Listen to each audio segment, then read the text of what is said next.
Right ఇక breaking news చూస్తున్నాం. Asia cup ఫైనల్లో శ్రీలంక ఆల్ అవుట్ అయింది. ఆసియా కప్ ఫైనల్లో భారత్ బౌలర్లు దూకుడు పెంచారు. శ్రీలంక టాప్ ప్లేయర్లను సిరాజ్ కుప్పకూల్చారు. 50 పరుగులకే శ్రీలంక కుప్పకూలింది.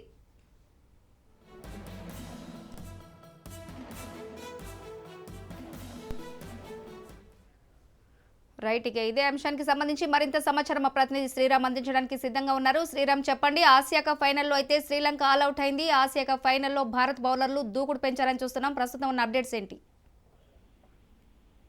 రమా, ఆసియా కప్ ఫైనల్ మ్యాచ్ లో శ్రీలంక భారత్ కు సంబంధించిన మ్యాచ్ లో భారత్ పేసర్లు విజృంభించారు. దీంతో శ్రీలంక 15.2 ఓవర్లలోనే ఆల్అౌట్ అయింది. కేవలం 50 పరుగులకే టీం మొత్తం కూడా ఆల్అౌట్ అవడం జరిగింది. టాప్ ప్లేయర్లు ఎవరు కూడా కనీసం 2 అంకెల స్కోర్లు కూడా నమోదు చేయలేదు. ఒకనొక దశలో శ్రీలంక 12 పరుగులకే 6 వికెట్లు కోల్పోయింది. భారత్ పేసర్ మహమ్మద్ సిరాజ్ విజృంభించడంతో ఒకే ఓవర్ లో 4 వికెట్లు తీశాడు. ఆ తర్వాత బుమ్రా కూడా 1 వికెట్ తీయడంతో కేవలం 12 పరుగులకే 6 వికెట్లు కోల్పోయింది. ఆ తర్వాత శ్రీలంక ఎక్కడా కూడా కోలుకున్న దాఖలాలు కనిపించలేదు.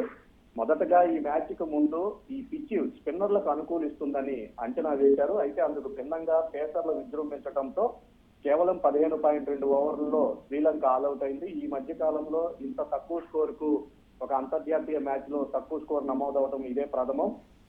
భారత్ 51 పరుగుల విజయ లక్ష్యంతో బరిలోకి దిగింది. మొత్తానికైతే ఆసియా కప్ ఫైనల్లో భారత్ విజయం సాధిస్తే 8వసారి ఆసియా కప్ ను సాధించిన దేశంగా మారుతుంది. గత రికార్డులను చూసుకుంటే భారత్ 7 సార్లు ఆసియా కప్ ఫైనల్లో విజయం సాధిస్తే శ్రీలంక 6 సార్లు విజయం సాధించింది. రమా, రైట్ శ్రీరామ్, థ్యాంక్ యూ.